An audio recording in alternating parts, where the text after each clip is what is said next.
Bihar NDA में seat बंटवारे पर सहमति नहीं बनी और नीतीश कुमार ने प्रेशर पॉलिटिक्स शुरू कर दी है। बिहार विधानसभा चुनाव से पहले एनडीए में सीट बंटवारे पर सहमति अभी नहीं बन पाई है। माना जा रहा है कि हफ्ता भर में ये काम भी हो जाएगा। बीजेपी और जेडीयू के बीच बंटवारे का फार्मूला लगभग तय है, लेकिन चिराग पासवान सहित अन्य सहयोगी अलग अलग तरीके से दबाव बनाने की भी कोशिश कर रहे हैं। चुनाव में किसी भी गठबंधन के लिए सबसे बड़ी चुनौती सीट शेयरिंग होती है। बिहार चुनाव के लिए सीटों का बंटवारा दोनों गठबंधनों के लिए एक जैसी चुनौती बन गया है। एनडीए के लिए भी और इंडिया ब्लॉक, जो बिहार में महागठबंधन के तौर पर भी जाना जाता है, उसके लिए भी। जन सुराज पार्टी के साथ प्रशांत किशोर की एंट्री चैलेंज तो दोनों ही गठबंधनों के लिए है, लेकिन एनडीए के सामने ऐसी एक और चुनौती है, चिराग पासवान। अब भी एनडीए की सीट शेयरिंग में चुनौती बने हुए हैं। चिराग पासवान के जीजा और एलजेपी आर के बिहार प्रभारी अरुण भारती कह रहे हैं कि उनकी पार्टी सभी 243 सीटों पर चुनाव लड़ने की क्षमता रखती है। अपनी दलील को मजबूत करने के लिए वो 2020 के बिहार विधानसभा चुनाव की याद दिला रहे हैं। नमस्कार, आप देख रहे हैं 7 टीवी भारत। मैं हूं आपके साथ सुशील गिरीश। 7 टीवी भारत के खास प्रोग्राम न्यूज मिनट पर आपका बहुत बहुत स्वागत है। कमेंट बॉक्स में बताना ना भूलें कि आप इस वीडियो को कहां से देख रहे हैं। बात करेंगे जन सुराज पार्टी के साथ प्रशांत किशोर की एंट्री की। चैलेंज तो दोनों ही गठबंधनों के लिए है, लेकिन एनडीए के सामने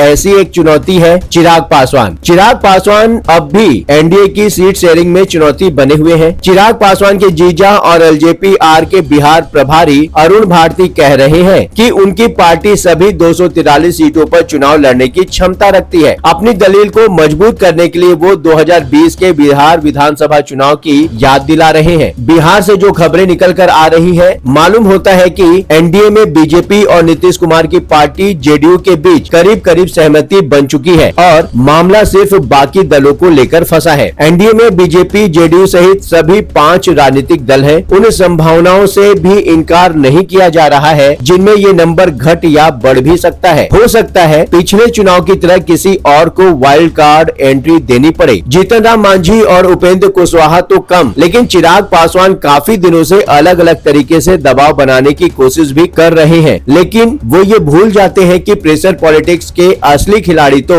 मुख्यमंत्री नीतीश कुमार ही हैं। लंबे समय से नीतीश कुमार अपनी ये तकनीकी रणनीति अपनाते आ रहे हैं और ज्यादा सफल ही रहे हैं। बक्सर की राजपुरा विधानसभा सीट से पूर्व मंत्री संतोष कुमार निराला को अचानक उम्मीदवार घोषित किए जाने के पीछे भी प्रेशर पॉलिटिक्स है। नीतीश कुमार ने ये काम डिप्टी सीएम सम्राट चौधरी की मौजूदगी में किया है। देखे तो ये बीजेपी के लिए एक सख्त संदेश भी समझा जा सकता है और थोड़ा अलग होकर देखे तो बीजेपी की सहमति भी हो सकती है और संदेश चिराग पासवान सहित अन्य सहयोगियों के लिए भी हो सकता है। सीटों के बंटवारे के मामले में बीजेपी और जेडीयू के बीच बात बराबरी पर चल रही है, ऐसा बताया जा रहा है, लेकिन अभी ये फाइनल नहीं है। जेडीयू को इस बार भी बीजेपी के मुकाबले कुछ ज्यादा सीटें दिए जाने की बात है। दोनों की संख्या 100 से ज्यादा ही होगी और बाकी में अन्य सहयोगी दलों के बीच बंटवारा होगा। 2020 के बिहार विधानसभा चुनाव में नीतीश कुमार की जेडीयू ने 115 सीटों पर अपने उम्मीदवार उतारे थे, जबकि बीजेपी ने अपने पास 110 सीटें रखी थी। उस चुनाव में चिराग पासवान एनडीए से अलग होकर चुनाव लड़ रहे थे, लेकिन इस बार वैसे बंटवारा संभव नहीं होगा, क्योंकि सहयोगियों को सीटें देने के लिए बीजेपी और जेडीयू को अपने हिस्से से समझौता करना पड़ेगा। हालांकि हाल ही में जेडीयू नेता केसी त्यागी ने कहा था कि चिराग पासवान बीजेपी के हिस्से में है, इसलिए जेडीयू को उन बातों से कोई मतलब नहीं है। पिछले चुनाव में चिराग पासवान ने 135 सीटों पर प्रत्याशी खड़े किए थे, लेकिन जीत एक ही पाए थे। बाद में वो भी साथ छोड़कर चला गया था। पिछली बार चिराग पासवान नहीं थे तो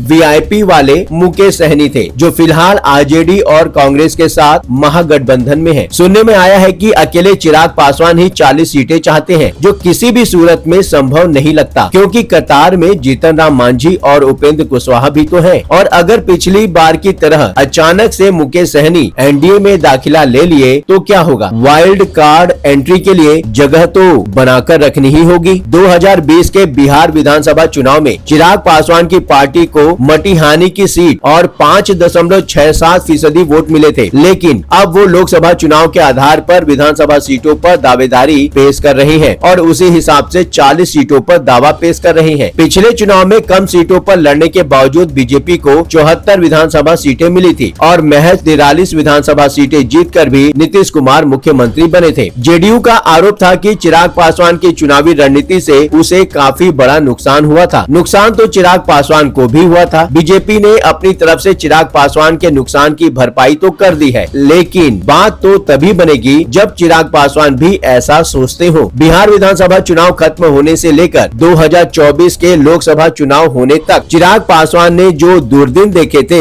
उसकी भरपाई तो उनके हिसाब से ही होनी चाहिए। ये ठीक है कि बीजेपी ने चिराग के चाचा को बाहर का रास्ता दिखाकर उनकी खोई हुई चीजें वापस दिला दी, लेकिन विधानसभा के एहसानों का बदला कब चुकाया जाएगा? हर बात के दो पहलू होते हैं। हमने अपना पक्ष आपके समक्ष रखा, दूसरा पहलू आपका अपना विचार क्या है सीधे कमेंट सेक्शन में जरूर बताएं। साथ ही यदि आप कोई जरूरी बात हम तक पहुंचाना चाहते हैं, चाहे वह प्रशासन से जुड़ी कोई परेशानी हो, आपके साथ हुआ कोई अन्याय, कोई सामाजिक समस्या या फिर कोई ऐसी बात जिसे समाज के सामने लाना जरूरी है, तो आप बेझिझक स्क्रीन पर दिए गए व्हाट्सएप नंबर 9993236555 पर आप हमसे सिर्फ व्हाट्सएप मैसेज के माध्यम से संपर्क करें। 7 टीवी भारत की टीम आपकी बात को गंभीरता से समझेगी और जरूरत पड़ी तो पूरी जिम्मेदारी के साथ उसे सामने लाएंगे। आपका विश्वास ही हमारी ताकत है। इस चैनल को सब्सक्राइब करें, वीडियो पसंद आए हो तो वीडियो को लाइक करें। लगातार खबरों के लिए बने रहिए 7 टीवी भारत के साथ।